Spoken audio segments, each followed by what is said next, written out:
മാർക്സിസത്തെ Indian സാഹചര്യങ്ങളിൽ പ്രയോഗവൽക്കരിക്കാൻ ശ്രമിച്ച വ്യക്തിത്വമായിരുന്നു K ദാമോദരൻ്റേതെന്ന് മുൻ MP CN ജയദേവൻ.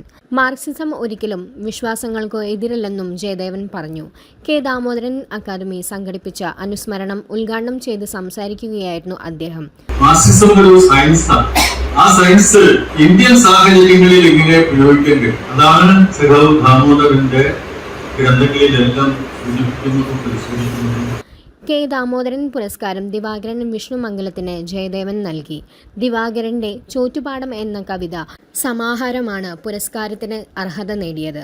CPI ജില്ലാ സെക്രട്ടറി KK വത്സരാജ് അധ്യക്ഷത വഹിച്ചു. EM സതീശൻ പുസ്തക പരിചയം നടത്തി.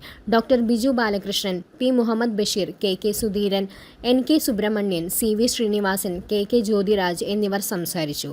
കെ ദാമോദരന്റെ പാട്ടബാക്കി നാടകത്തിന്റെ പുനരാവിഷ്കരണം സംവിധാനം ചെയ്ത ബാബു വയലത്തൂരിനെ ചടങ്ങിൽ ആദരിച്ചു.